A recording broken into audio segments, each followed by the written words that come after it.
Welcome back to the SMT YouTube channel. In today's video, we discuss this phenomena. I think I've been seeing some questions and comments on some of my recent videos talking about cable and how they sell, obviously the home internet, but then they also sell, the mobile wireless service. And people are trying to kind of navigate those waters and reconcile why they do this. And I think I have kind of the information that you need to know and explains that, but I think also what we need to understand about a trend moving forward. All right, so why do companies that sell home internet also want to sell mobile internet? Well, this is the basic premise of it. Customers, especially those in rural America and suburban America, are kind of in this really interesting position where the home internet providers and the wireless mobile providers are like hunting for them, right? The urban core is a little bit different because you typically have, your cable company, you have your fiber operators, you have like several options. So the competition is fierce. So you offer bundled service, but customers are typically just going to take the best deals, whether it's with two companies, three companies, or one company. It's not really a thing.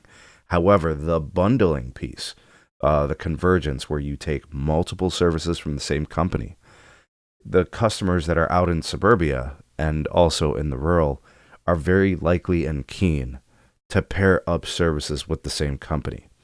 So what we're seeing with companies like Verizon and T-Mobile especially, we see it with AT&T too, is the customers already have an existing relationship for wireless service.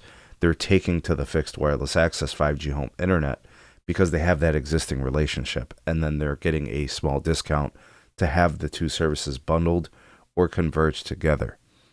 So this is where Comcast and Charter come into play. They can do this too now because they have the mobile service access as well, reselling the Verizon network as their mobile experience. Well, now with all of that kind of in place, you're seeing that the carriers are motivated to upgrade their networks and build them out bigger and better because they can monetize their network in two ways. The wireless network for traditional mobile experiences, and then you have the 5G home internet piece as well. And then you have additional, technologies that are coming to market that make fixed wireless access a viable option, a real solution, even in places like rural America or suburban, right? So it continues to fuel this competitive landscape, and you look at things like whether it's BEAD dollars or improved satellite options like Starlink, or Amazon's option that they're kind of developing with Kuiper. The rural broadband providers, the traditional DSL copper, they're having a hard time dealing with this because a lot of these newer services are better, more reliable, faster, have more upside, higher net promoter scores, just better experiences and customer satisfaction. Of course, you have the fiber builders, and that's where the BEAD program kind of comes into play and all those things. But I don't know if you guys are noticing it, but the theme here is competition is ramping up not only in rural America, but it's ramping up in suburban as well. Typically where you used to have like one option or no options, well, now you have an option or multiple options.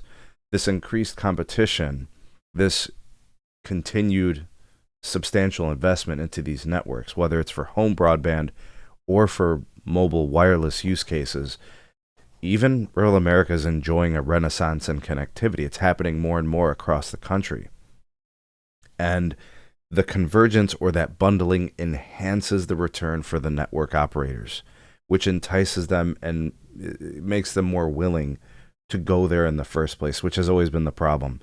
The return on investment for these companies has never been there. But when you sell the network twice, then the return is there.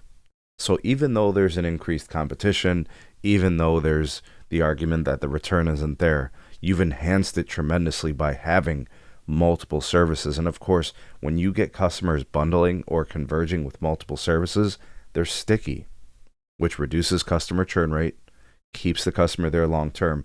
And we know that when your services work in rural America, customers don't typically want to leave. Right? So it's kind of a best of both worlds scenario. So why do companies want to sell multiple services. Well, obviously it's revenues. It enhances the ARPU, or the ARPA, average revenue per account. But man, these customers get sticky, right? They take multiple services, and that's kind of the end game for the businesses. They want to retain the customer. Fighting for customers to win them back is a very costly and expensive endeavor. And then when you got them, those revenues are coveted. Anyways, go ahead and drop me your questions, comments, and concerns on this matter. I'd love to hear what you guys have to say on it. Drop me that line. Like, share, and subscribe. Check out some more videos. We'll see you guys soon on the next one.